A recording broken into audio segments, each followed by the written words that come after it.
اعوذ باللہ من الشیطان الرجیم، بسم اللہ الرحمن الرحیم۔ السلام علیکم ناظرین، آج ہم بچوں کی اخلاقی تربیت کے حوالے سے والد کی ذمہ داریوں کے بارے میں گفتگو کریں گے۔ عصر حاضر میں یہ بات دیکھنے میں آئی ہے کہ والدین یعنی باپ اپنی اولاد کی دنیاوی تعلیم و تربیت کا اہتمام تو کرتے ہیں، لیکن ان کی دینی معاملات میں رہنمائی نہیں کرتے۔ اولاد کی دینی امور میں رہنمائی کرنا، ان میں اللہ کا خوف، اس کی خشیت کا احساس پیدا کرنا، اپنی اولاد کو ارکان اسلام کی بجا آوری کی تلقین کرنا اور قیامت کے دن کی جواب دہی کے احساس سے بہرہ کرنا، یہ تو والدین کی ذمہ داری ہے۔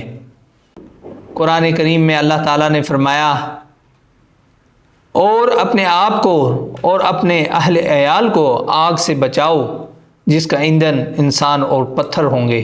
اس آیہ مبارکہ میں والد کو اپنے اہل و عیال کو فواحش، برائیوں اور گناہوں سے بچانے کی تاکید کی گئی ہے۔ اس کا مطلب یہ ہے کہ والد کا فرض ہے کہ وہ اپنی اولاد کو اچھے اخلاق، دینی تعلیمات اور دنیاوی کامیابیوں کے لیے تیار کرے۔ بچوں کو اچھی باتوں کی تلقین اور بری باتوں سے روکنا بھی باپ کی ذمہ داری ہے۔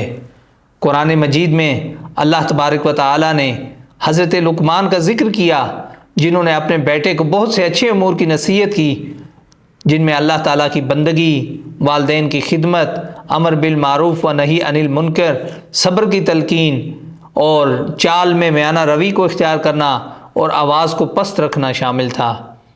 ہمارے والدین کو بھی اپنی اولاد کو اچھی باتوں کی تلقین کرتے رہنا چاہیے۔ اس کے ساتھ ساتھ اولاد کو بے راہ روی سے بچنے کی تلقین کرنا بھی انتہائی ضروری ہے۔ اپنی اولاد کو حیا کا درس دینا اور برے کام سے بچنے کی تلقین کرنا ان کی زندگی کے ساتھ ساتھ معاشرے کی اصلاح کے لیے بھی انتہائی ضروری ہے۔